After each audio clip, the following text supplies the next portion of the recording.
Bismillahirrahmanirrahim. Alhamdulillahi rabbil alamin. Wassalatu wassalam ala al-mab'uthi rahmatan lil alamin. Nabiyyina wa habibina wa qudwatina Muhammad ibn Abdullah wa ala alihi wa sahbihi wa man sar ala nahjihi wahtada bihadihi wastanna bisunnati ila yaumiddin, amma ba'du. Muslimin dan muslimat, para jemaah, para pencinta ilmu, para pencinta Al-Quran dan Sunnah, Assalamualaikum warahmatullahi wabarakatuh. Alhamdulillah, syukur kita kepada Allah Azza wa Jalla pada pagi Jumaat yang mulia ini, 1 hari bulan 11 2024 bersamaan dengan 29 Rabiul Tsani 1446, kita teruskan pengajian kita dalam kitab Islam adalah Cara Hidup. Kita ni nama dia Islam adalah Cara Hidup. Kita belajar dalam kitab ini apa dia? Ada adab, peraturan-peraturan perhubungan di antara kita sesama manusia, elakkan perkelahian, perbalahan, utamakan ukhuwah, perdamaian dan keharmonian. Itu yang kita nak belajar. Kita nak belajar tentang apa? Damai, aman, tenang, harmoni. Itu comel. Tajuk yang kita akan bincang pada kali ini, bab, tengok muka surat 234, bab yang ke-6, keharmonian dalam melaksanakan tuntutan beribadat. Tajuk dia, keharmonian dalam melaksanakan tuntutan beribadat. Bab yang ke-6. Tajuk perbincangan pada kali ini, elakkan membuat tuduhan sesama ahli sunnah. Ahli sunnah dan beberapa tip menghadapi situasi gawat ini yang digariskan oleh para ulama Islam, kita cuba hayati biiznillahi azza wa jalla. Yang pertama, pelajar kena tanda situ bila sebut tentang ahli sunnah. Siapakah ahli sunnah? Ahli sunnah ini iaitulah orang, tulis definisi, mereka yang mengikut sunnah Nabi sallallahu alaihi wasallam dan juga sunnah yang disambung oleh para khulafa ar-rasyidin, al-mahdiyyin, dan semua orang yang berpegang dengan ajaran Islam dari dulu sampai ke hari kiamat. Ahli sunnah iaitu orang berpegang mengikut sunnah Nabi sallallahu alaihi wasallam dalam bab tauhid, dalam bab akidah, dalam bab ibadat, dalam bab muamalat, dalam semua kerja buat ikut Nabi. Itu nama dia ahli sunnah.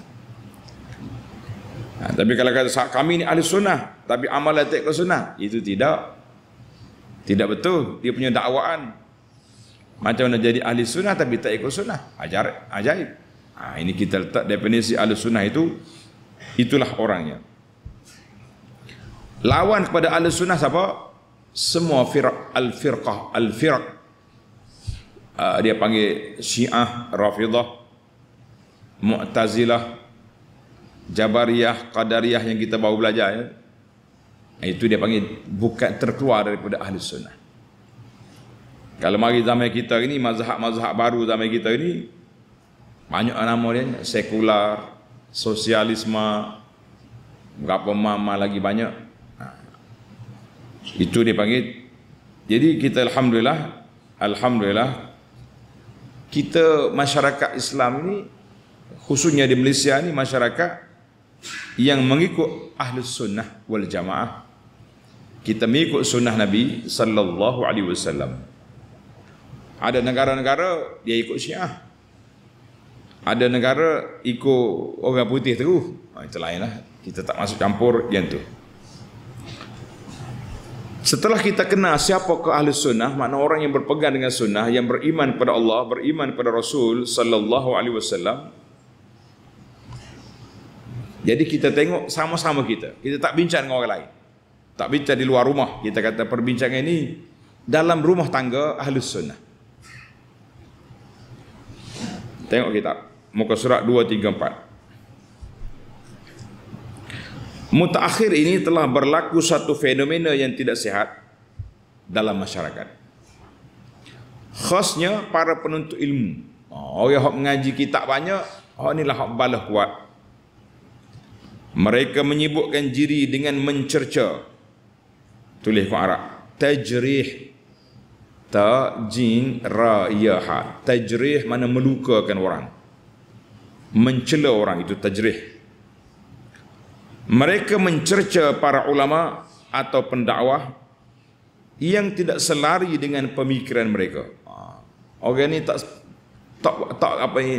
selari dengan kita, macam-macam kita tuduh, kita kata dia, kita pangkah dia, banyaklah cerita pulaknya. Bukan itu saja, mereka turut mengeluarkan amaran atau peringatan, dia panggil at-tahzir. Alif lam tahazal ya ra, at-tahzir, agar menjauhi ahli ilmu yang tidak disukai mereka sehingga menatijahkan perpecahan dan permusuhan. Ini punca perbalahan sama kita, mari mana? Mari duk balahnya sama-sama kita. Ini kerosakan besar yang berlaku dalam masyarakat apabila kita hanya letak kelompok kita saja yang benar. Orang lain walaupun berpegang baca Quran, baca hadis, beramal dengan sunnah, tetap dianggap sebagai golongan yang tidak betul, yang tidak ahli sunnah. Ini bahaya. Pecah. Perbuatan tersebut bercanggah dengan adab dan etika yang mengajar kita agar bersatu, bertoleransi dan berlapang dada dalam perkara yang diperselisihkan. Lebih-lebih lagi dalam perkara yang tidak ada dalil yang memutuskannya. Dia panggil masalah ijtihadi. Tapi kalau masalah ijtihad, masalah ada nas qat'i, orang itu langgar, betul-betul langgar, itu tidak benar khilaf. Itu nama dia mukhalafah, menyalahi yang benar. Itu kita perlu nasihat, perlu berbincang, bukan mana pakai diam gitu juga. Sepatutnya umat Islam saling bersatu, berkasih sayang dan menguatkan saf bagi menghadapi ancaman musuh yang bercanggah dengan ahli sunnah seperti golongan yang mencerca sahabat.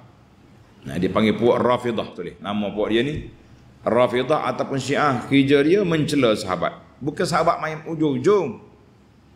Kepala sahabat Abu Bakar, Umar, Uthman, Ali di atas belakang. Yang selamatnya Ali dengan anak-anak dan cucu dia. Itu yang selamat. Hak lain habis nyelipak buat dia. Ini bahaya ni.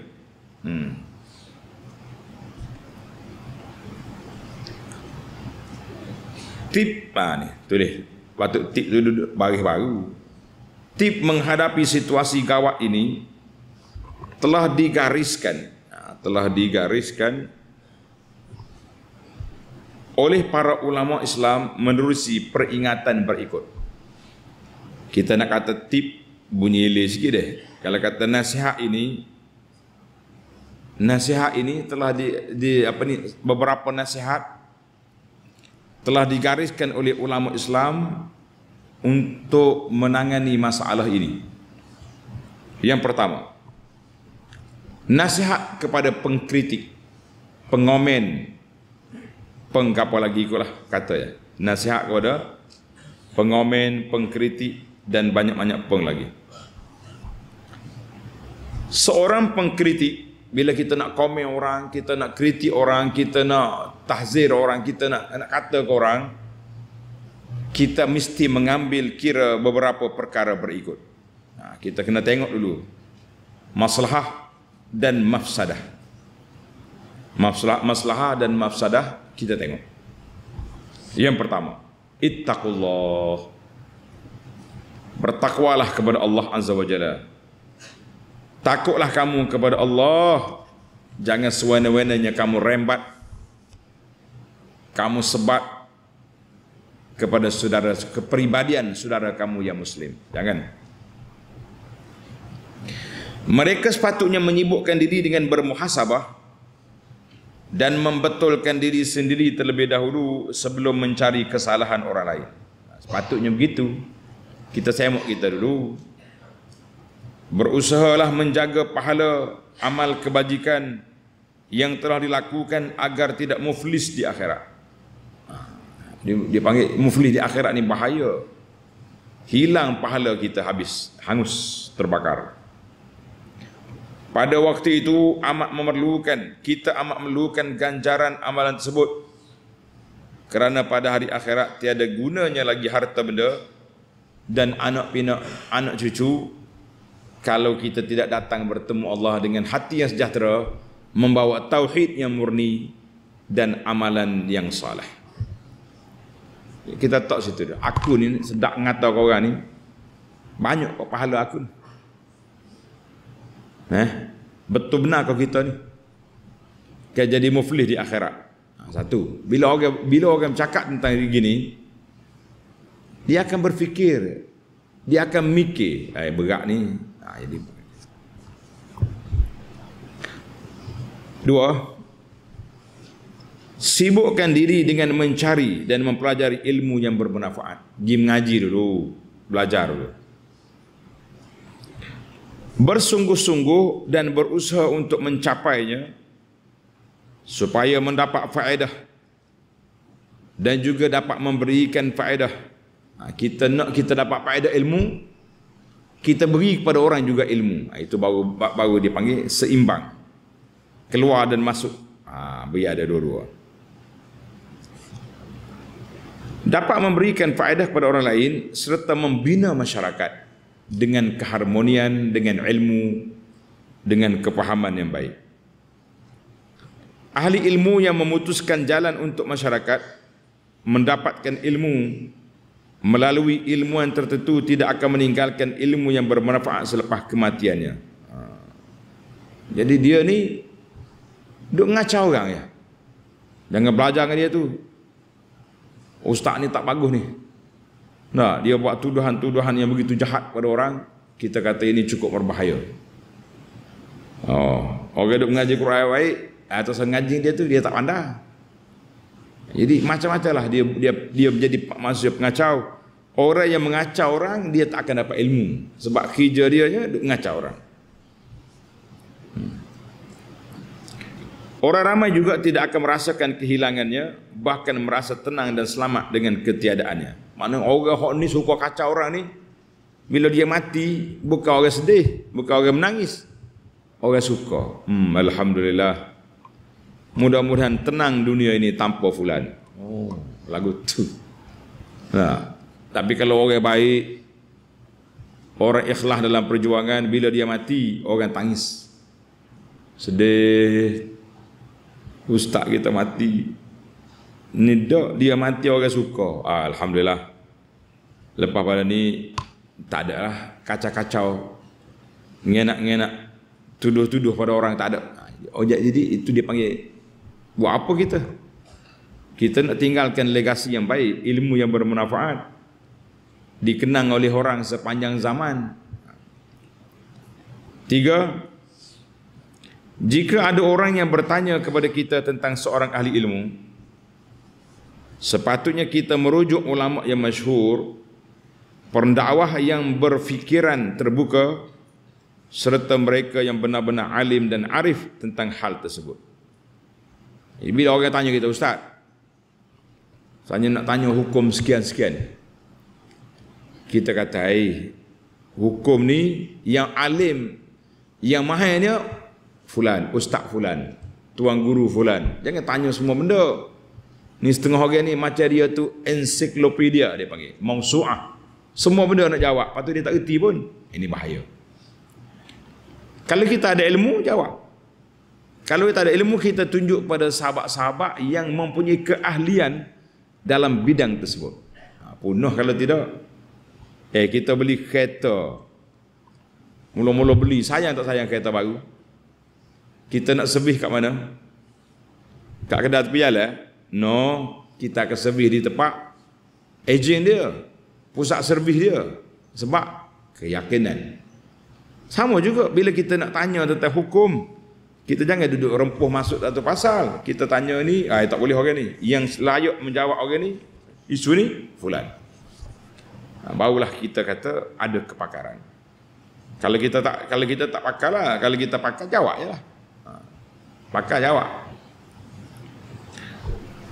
Bukannya bertanya kepada orang sembarangan yang tidak tahu, apatah lagi kepada kawan-kawan sendiri melalui Facebook dan seumpamanya. Apa pandangan tuan? Letak soalan di Facebook, suruh orang jawab. Mana boleh jawapan tak terkalu gitu. Elakkan daripada bertanya kepada orang tertentu berkenaan pendapatnya tentang orang lain. Ini satu lagi. Tulis itu. Adab yang ketiga dalam masalah yang ketiga ni. Adab yang ketiga dalam masalah yang ketiga ni apa dia? Kalau nak tanya hukum, tanya hukum. Jangan tanya pendapat ustaz tentang orang itu. No. Tengok dia tanya apa dia. Seperti apakah pandangan ustaz tentang orang ini? Apakah pandangan awak terhadap kata-kata si fulan bin si fulan? Ini ayat melaga-lagakan. Dia panggil ayat batu api. Ayat batu api. Ini menjadi pantang larang kepada kita, Abu Anas Al-Faqih ilallah ni. Kalau orang nak tanya soalan, guna pendekatan ini. No. Ini ada setengah orang ni suka benar. Jadi hantar video orang lain. Dia hantar video ustaz tu, dia suruh kita komen. Apa komen Abu Anas? Apa pendapat? Kata pendapat berapa ya? Delete video tu, hantar balik ke tuan dia. Dia hantar balik tuan dia. Sebab ayat tu nak melaga-lagakan. Kalau awak nak tanya soalan, mu dengar video kawan tu, dia kata apa?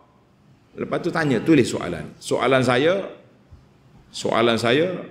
gini. InsyaAllah kita akan jawab kalau kita mampu. Kalau tak mampu, kita akan bagi nombor telefon ustaz lain yang akan menjawabnya, insyaAllah.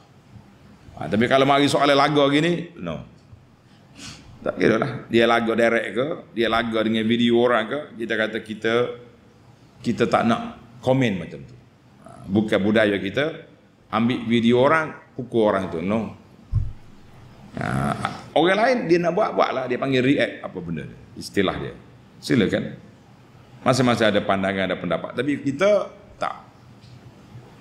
Kecuali orang kata ke kita. Dia ambil video kita, dia kerak, lepas tu dia pukul atas, tu kita kena jawab lah. Kita ni manusia orang baik, tapi kalau orang kenak kita, jangan diam. Pelajar-pelajar kena ingat, hidup biar berprinsip, kata orang. Maruah kena jaga, maruah diri kena jaga. Orang kata kita, kenapa kita diam? Jawab je lah. Tapi kalau orang tak kata kita, sudah kata korang. Cerita apa yang kita nak cerita tentang kebenaran. Kita nak bagi tahu yang benar, yang hak, nyatakan. Tip yang kedua, kritikan dan teguran. Tadi pengkritik ingat molek beberapa tip. Adapun kritikan dan teguran, poin dia, kritikan pula mesti berpandukan beberapa panduan berikut. Tadi orang, ini kritikan. Yang pertama, menegur serta mengeluarkan kritikan secara lemah lembut. Mempunyai semangat yang tinggi dan niat yang ikhlas untuk benar-benar membetulkan orang yang ditegur itu. Sebab yang pertama sekali, apa dia? Kita nak tegur orang, kita kena letak ikhlas dalam hati kita nak betulkan keadaan. Bukan nak mengeruhkan suasana, bukan nak menjatuhkan kawan. Itu baru betul. Sebab itulah kata Imam Malik rahimahullah ta'ala, siapa dia tegur orang dengan bahasa yang kasar, tengoklah orang tu, dia panggil apa? Orang ni ma'lulun niyah, mempunyai niat yang buruk, bukan niat yang ikhlas. Orang niat ikhlas, dia tegur baik-baik. Orang Kelantan kata kecek molek, ni dengan maki hamunya, dengan kata-kata kesaknya, buruknya bahasa. Allahu Akbar. Dia panggil ke orang yang berbeza pandangan ni seko. Ni seko ustaz ni seko. Eko ni menata hayawan bukan orang. Kita nak berbeza pandangan tapi jangan mengekorkan orang. Panggil baik-baik. Nah, ni ekor panggil. Untuk ada seko tu duduk mengajar. Oh, seko. Ini masalah. Dua, sekiranya kesalahan yang dikritik itu merupakan satu perkara yang tidak jelas, sama ada betul atau salah, maka perlu dirujuk pada ulama yang berwibawa, mempunyai otoriti dalam masalah tersebut. Kita bincang baik-baik. Sebaliknya, jika jelas kritik itu tepat, maka orang yang bersalah itu perlu kembali kepada kebenaran dan meninggalkan kesilapannya. Kata Al-Khalifah Rashid Sayyidina Umar bin Khattab radhiyallahu anhu, dia kata apa? Kembali kepada kebenaran, ar-ruju'u ilal haqqi, tulis, ar-ruju'u ilal haqqi khairun minat tamadi fil batili. Ar-ruju'u ilal haqqi khairun minat tamadi fil batili. Siapa dia pandai imla? Boleh tulis? Tulis. Ar-ruju' ilal haqq khairun minat tamadi fil batil. Kembali kepada kebenaran adalah lebih baik daripada terus berada dalam kebatilan. Kerah kepala tak dengar kata, mau lawan orang yang cakap ini salah, salah lah. Ini pandangnya kami. Pula. Setelah seorang itu mengemukakan pandangannya, maka dia telah menunaikan tanggungjawab. Salah, kita dah bagi pandangan. Wa ma 'alaika illal balagh. Tindakan itu sudah memadai. Jangan pula terus menyerang orang yang dikritik itu, serang juga. Jadi tak boleh. Kita cakap ya pandangan kita. Tak setuju cakap tak setuju, tapi nak menyerang orang tu. Nah, orang ni perlu ditukar contohnya tidak elok lagu tu. Setiap orang dia sayang ke kerusi dia. Kita kalau kacau kerusi orang, nanti kita pula terpelanting jagi mai, itu bahaya sekali. Allahul musta'an. Sekiranya teguran itu diterima, alhamdulillah. Namun jika tidak diterima, alhamdulillah. Hai. Tak terima alhamdulillah juga? Ya. Kenapa? Kerana tanggungjawab dirinya dengan Allah telah selesai. Selesai dah kita. Kalau Tuhan tanya, awak ada ilmu? Alhamdulillah, belajar sikit-sikit. Mu tegur ke tak? Alhamdulillah sudah tegur. Orang dengar ke tak? Itu bukan di bawah kuasa saya. Itu kuasa Allah yang buka hati orang. Kuasa kitanya menyampaikan. Perkara yang ketiga, tidak harus mengkritik dengan tujuan menguji orang lain. Oh, ada juga jenis nak test orang. Ni bahaya perangai lagu ni. Dia panggil perangai tak juh lagu ni. Pasal jenis nak dia uji kita tu, nak tahu kita ni betul tak betul. Manusia hari ni macam-macam. Jangan duduk main. Sekiranya dia berpandangan sama dengan kita, maka selamatlah dia. Tetapi jika sebaliknya, dia akan dijauhi dan dipinggir dan diboikot. Dia mari tanya kita tu nak test, nak tahu ustaz ni apa pandangan dia. Bila kita jawab sama dengan kepala dia, oh peluk lalu, bagus, best friend. Oh. Bila jawab tak kena dengan kepala dia, kerak selalu, pangkah. Ustaz ni jangan panggil dia ceramah, jangan mengaji dengan dia, bahaya. Itulah perangai buruk ni. Dia bukan nak semok hak dia tu. Dia duduk mengata ke orang. Untuk mengetahui pendirian atau sikapnya terhadap kita atau orang lain, para ulama ahli sunnah tidak bertindak melebel-lebelkan orang tertentu. Bahkan pemulawan yang pernah dilakukan oleh mereka adalah dalam perkara yang boleh mendatangkan manfaat atau pengajaran yang berfaedah kepada orang yang dipulaukan itu.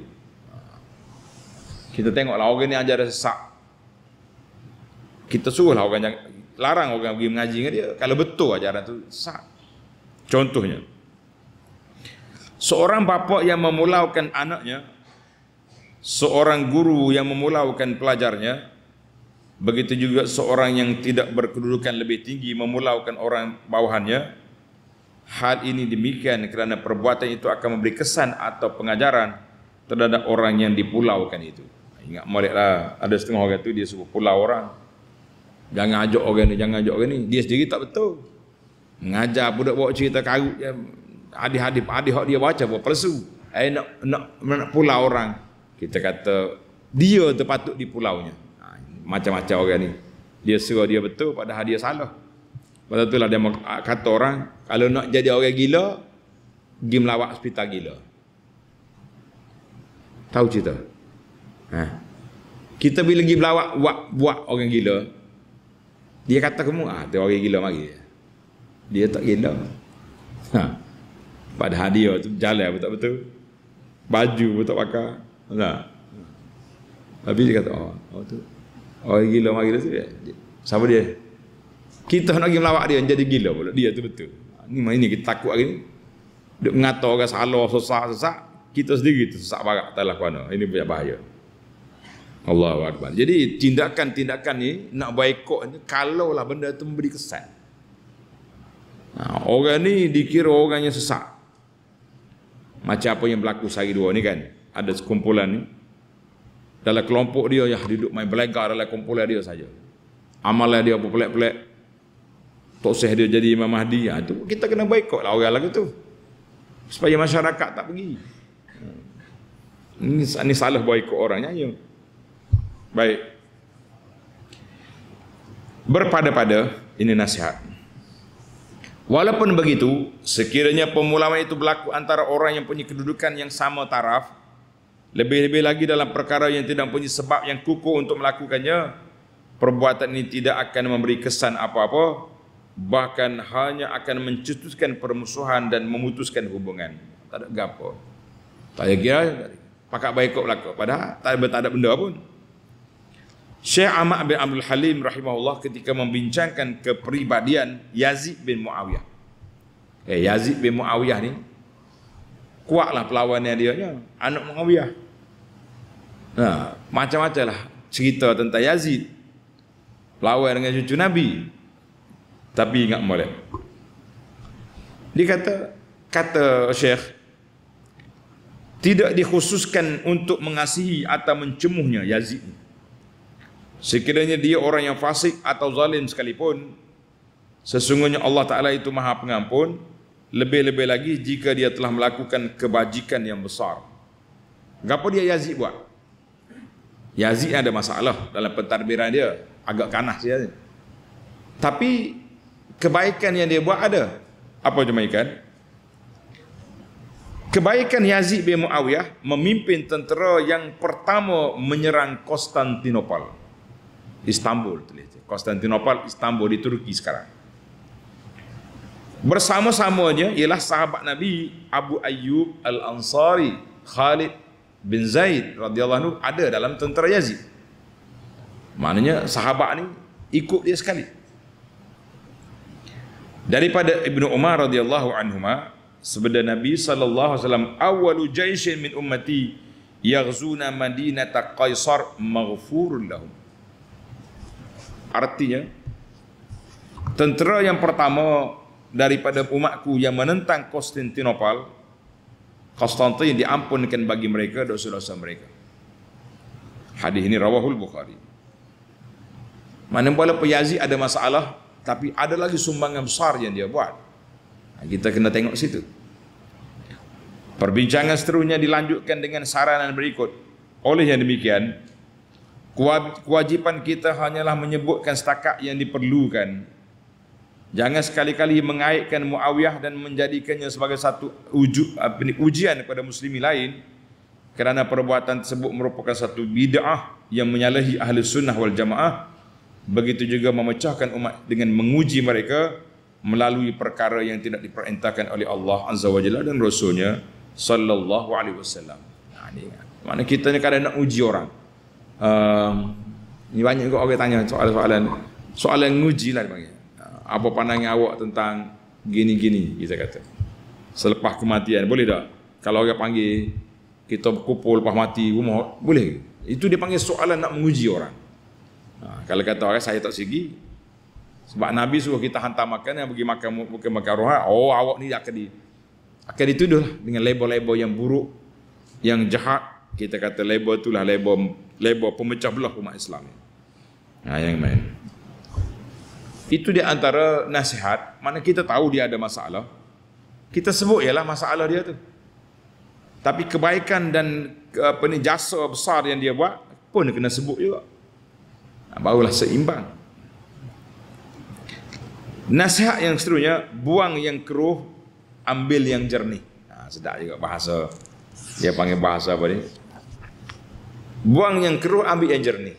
Mana kalau benda tu capur, kita ambil hak molek lah. Hak buruk tak tepi tu. Jangan pakai yang tu. Syekh Ahmad bin Abdul Halim rahimahullah menasihatkan, apabila seorang guru atau ustaz mengarahkan orang ramai agar memulaukan seorang atau menggugurkan haknya, tidak dibenarkan dia ni kuliah, dia mengajar, dia ceramah, menjauhinya atau sebagainya, kita perlu meneliti arahan tersebut terlebih dahulu. Sekiranya orang yang dipulau itu telah melakukan dosa menurut penilaian syarak, maka hendaklah diambil tindakan sepadan dengan kesalahannya saja. Janganlah melampau atau berlebihan dalam menghukum. Sebaliknya, jika dia tidak melakukan dosa mengikut syarak, maka tidak boleh menghukumnya semata-mata untuk memuaskan hati guru atau ketua. Jangan. Jadi kita nilai orang dengan suasana yang ada. Jangan dia ikut nafsu, nak kata orang tu pakai macam orang ni tak ada harga, tak ada nilai di sisi Allah Azza wa Jalla. Sedangkan sahabat kita ni pagi, petang, siang, malam kerja dianya qala Allah qala Rasul. Mari budak-budak hak bodoh ni duduk pangkau poster, duduk tulis macam-macam, kita percaya dengan dia. Kenapa begitu? Ini yang kita kadang-kadang kita kesian kepada pelajar-pelajar kita. Ikut kuliah, ikut tazkirah, ikut mengaji. Tapi sekali orang mari cerca guru kita, sekali orang mari komen guru kita, lari. Pangkah, gugurkan jadual dan macam-macam lagi dia punya keburukan yang berlaku. Hal ini bermakna tidak patut bagi seorang guru atau ustaz membuat kelompok dalam kalangan orang ramai dan mengapi-apikan permusuhan dan perpecahan. Sebaliknya, mereka hendaklah berbaik-baik seperti adik-beradik dan bersaudara. Patut begitu. Saya dengan ustaz ni alhamdulillah tak ada masalah apa-apa, kecuali dalam beberapa hukum kita berbeza. Sebut ada beberapa hukum saya beza dengan ustaz. Contohnya kita kata, ni dak mana ustaz tu? Oh, tak boleh pakar dia tu. Tak boleh ikut, tak boleh solat belakang dia. Kenapa? Dia baca Fatihah tak betul? Betul. Dia solat salah dak. Apa salah dia? Dia pun garu kepala cari. Lepas solat dia tak sapu muka. Besar kau kecil? Isu sapu muka lepas solat besar kecil? Bila kita bagi salam, habis dah solat je. Sapu muka, kita sapu muka, kau tak ada masalah. Tapi telah dijadikan satu momokkan, jadi satu bahan untuk nak boikot orang itu, kerana tu ya. Lepas tu naik dera tuduhan-tuduhan yang jahat kepada orang dengan sebab perbezaan itu. Oh, tak ada. Dulu saya solat belakang dia. Waktu tengok lepas maja dia tak sama kau, saya tak ikut. Subhanallah. Inilah kepincangan yang berlaku dalam masyarakat. Mengambil benda yang juz'i, yang ujung-ujung, yang remeh, yang hadis sapu muka pun tidak sahih. Oh, duk jajah tu. Kita kata subhanallah, ajaib Allah. Ini bahaya. Sepatutnya orang mukmin tolong menolong, bantu membantu, jelas menjelas. Guru kami Syekh Abdul Muhsin Al-Abbad hafizahullah ta'ala berkata, penuntut ilmu pada zaman sekarang sangat memerlukan adab-adab ini. Apa dia adab? Meninggalkan perkara yang tiada manfaat baginya. Kita tinggalkan benda tak bermanfaat. Di antara benda tak ni balas sama kita. Oh ni berkata benar atau diam, tidak mudah marah dan menyayangi saudara sebagaimana dia menyayangi diri sendiri, yang boleh membawa faedah dan kebajikan kepada diri mereka dan orang lain. Ingat, selain itu, Mereka juga perlu menjauhkan diri daripada sifat keras dan kasar yang tidak akan membuahkan hasil kecuali perpecahan, permusuhan, sakit hati, di samping merosakkan wahdatul ummah, kesatuan umat Islam, punah jana habis dengan sebab kita ni terlalu rigid, terlalu sempit pemikiran. Yang betul kita saja, orang lain terhalang keluar daripada ahli sunnah. Kita kata ini kesempitan yang sangat menyempitkan suasana, yang memporak-peradakan masyarakat. Na'udzubillah. Nah. Setiap orang hendaklah menasihati diri masing-masing agar menjauhkan diri daripada mengikuti atau percaya kepada apa-apa yang disebarkan melalui internet tentang individu, tentang kumpulan yang tertentu. Jadi kita tengok orang buat senarai dalam internet. Tengok-tengok, guru kita adalah senarai buruk. Kita percaya juga. Siapa dia yang buat senarai itu pun tak tahu. Macam mana kita boleh percaya kepada rawi majhul, sedangkan orang yang dituduh itu adalah guru yang kita kenali. Kita kata ini buruknya perangai. Lebih-lebih lagi klik-klik video yang telah diedit sana sini untuk melaga-lagakan ilmuwan dan pendakwah. Dia ambil video kita kata lain, dia potong jadi makna lain. Ini bahaya. Pasal itulah klik video ni kalau nak potong, nak kerak, biar habis tajuk perbincangan. Kalau rasa macam agak keliru, letak description dia di bawah tu, letak link asal. Untuk nak memahami isu ni tengok sini. Sebab banyak ya orang salah faham hasil daripada tak dengar semua orang kata. Itu bahaya juga.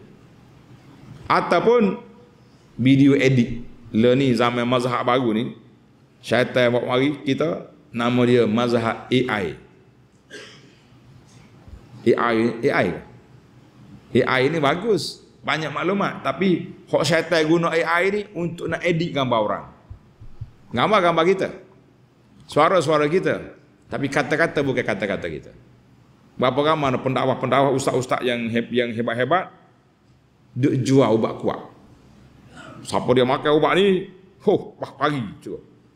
Apa benda ni? Tanya ustaz tu, dia kata bengong. Aku tak pernah cakap benda ni. Tak pernah kempen ubat dalam kuliah kita. Tiba-tiba keluar video duk jual ubat kuat lah. Ni AI ni syaitan besar di zaman kita ni kalau salah gunakan dia. Tengok ni, edit. Telah diedit sana sini untuk melaga-lagakan ilmuwan dan pendakwah. Sewajarnya tumpukan pada website dan blog yang berfaedah daripada para pendakwah tersebut yang boleh membekalkan maklumat dan ilmu yang berguna untuk dunia dan akhirat. Sebab itulah kita ini nak tengok pandangan kita, tengok dalam web kita. Jangan ambil orang kata kita tak kata. Orang kata hak kita tak kata. Ini jadi timbul fitnah, bahala-bahala besar, macam-macam orang kata. Allahu Akbar. Sebar satu tulisan. Dia kata Abu Anah tu semenjak dia balik daripada mengaji dulu, duk kelahi dengan ayah dia. Kita kata Masya Allah, Tabarakallah. Ayah kita meninggal sebelum kita pergi ngaji lagi. Macam mana klik balas dengan ayah? Punyalah jahat. Orang percaya, jahat dia tu ni. Macam tuduhan. Aku malah duk cerita lah sini. Kalau kita cerita hak kita, seolah-olah kita hanya kerja membela diri. Tak. Kerja pendakwah membela Islam, bukan bela diri. Mana-mana pendakwah yang duk kerja bela diri, duk naik diri dia ya, Islam tak cara mana, itu maklulun niyah. Itu kita kata orang tu niat dia tak betul. Niatnya nak suruh dia ya, boleh habuan, Islam tak dapat faedah pun daripada dia. Jadi kita pendakwah ni, kita kena letak agenda depan mata kita. Agenda apa? Islam tu diutamakan. Baiklah. Yang seterusnya, wasiat berisi nasihat. Wasiat berisi nasihat. Akhirnya, buat ummah khususnya para pencinta ilmu, sematlah perasaan yang amat berguna ini dalam hati dan amalkan dia insya-Allah.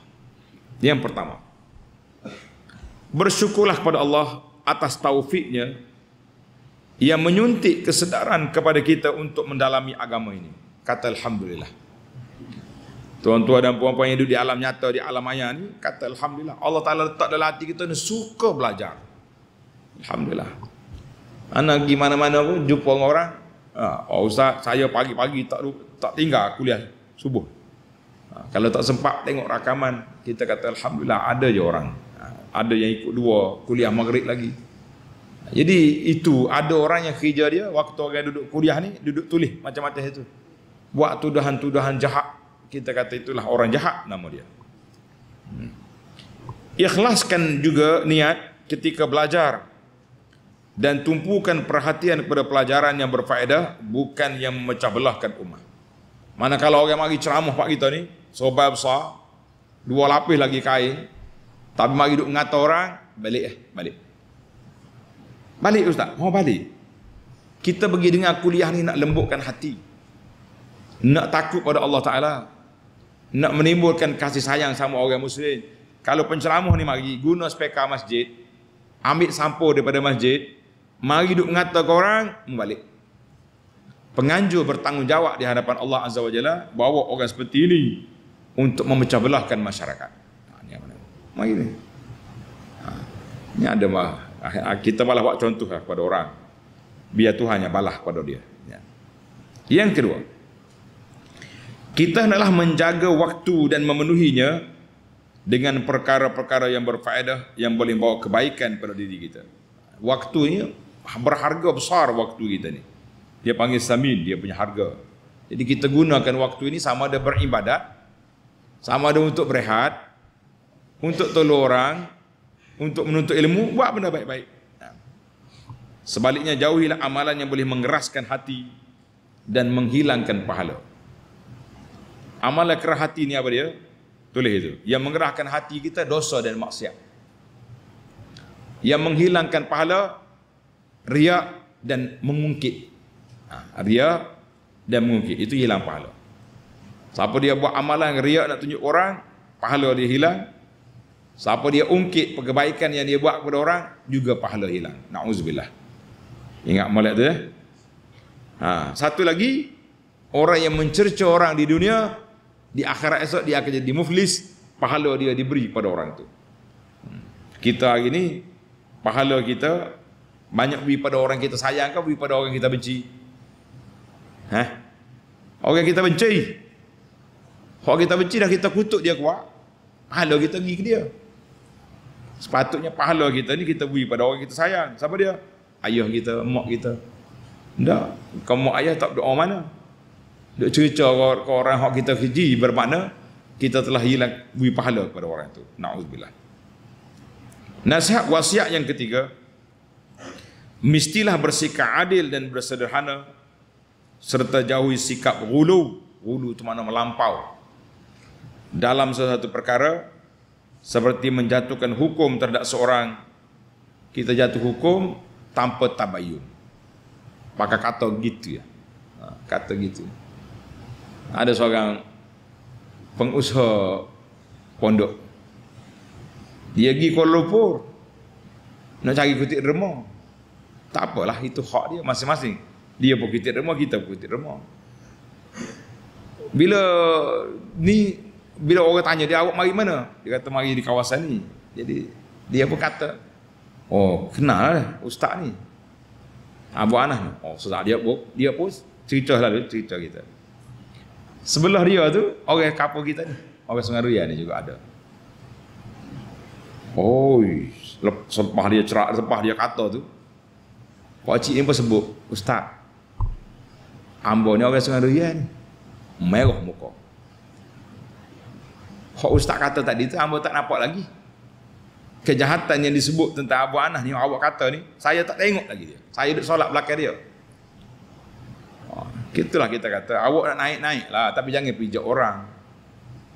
Kita tanam pokok, siram dengan air, jangan kencing orang. Nah, ini jahat semua perangai-perangai buruk. Dia nak naik, dia jatuh orang. Buat apa? Alhamdulillah, pelajar-pelajar, belajarlah adab, belajar akhlak. Sepanjang awak duduk sini, berapa orang kita cerca orang? Berapa orang kita ngata orang dalam majlis? Ada? Kita tak kata orang. Kita tegur perbuatan-perbuatan yang menyalahi sunnah Nabi SAW. Nah, orang duk bergendar dalam masjid, tegur. Orang duk buat benda pelik-pelik, kita tegur. Tapi tegur tu lah orang panggil sepak kaki. Dia celek mata mari tu. Lepas tuduhan macam-macam. Macam-macam tuduhan dia buat. Dia mari kempen makcik-makcik ni supaya keluar daripada sini. Sebab sini tak ada tu, tak ada ni. Makcik ni kata tak ada gapo, molek belakang dia royak tu. Semua amalan-amalan hak Nabi kita ajar, ustaz ajar. Jadi ada masalah ke apa? Inilah perangai buruk manusia. Awak buatlah awak nak. Tapi kalau kita nak kritik orang, bawa dalil daripada Quran dengan Sunnah, perbuatan orang itu salah. Kalau dalil orang buat belaka, kalau lagu tu kan. Kata dia ahli motivasi. Kalaulah orang ramai tu betul, nak saya gembala kambing kena ikut kambing. Gembala berapa orang? Seorang. Kambing 500 ikut kambing. Betul tu bukan duduk di orang ramai, betul tu duduk dalil Quran dengan Sunnah.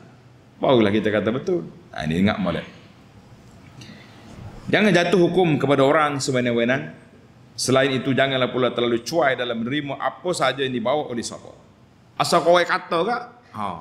Betul berlaku. No, tengok. Qul hatu burhanakum. Buat mari bukti, buat mari dalil. Barulah kita rasa betul. Nah. Daripada Ibnu Abbas radhiyallahu anhuma, sabda Nabi sallallahu alaihi wasallam, wa iyyakum wal ghulu fid din fa innama ahlaka man qablakum al ghulu fid din. Lam tak bagi hatah min qablikum min qabl. Fa innama ahlaka man qablakum al ghulu fid din. Binasanya orang dulu karena melampau dalam agama. Allahul musta'an. Allah Ta'ala lah bantu kita semua untuk menghidupkan sunnah ini, untuk mengihyakan amalan-amalan yang baik dalam masyarakat, jauhkan masyarakat daripada khurafat, bid'ah, perkara-perkara karut marut. Mudah-mudahan kita selamat di dunia dan aman di akhirat. Layak kita untuk mendapat syafaat Nabi sallallahu alaihi wasallam, dapat minum di kolam Nabi, dan kita seterusnya berakhir di surga nanti. Amin ya rabbal alamin. Wa sallallahu ala nabiyyina Muhammad wa ala alihi wa sahbihi ajma'in. Walhamdulillahi rabbil alamin. Wassalamu alaikum warahmatullahi wabarakatuh.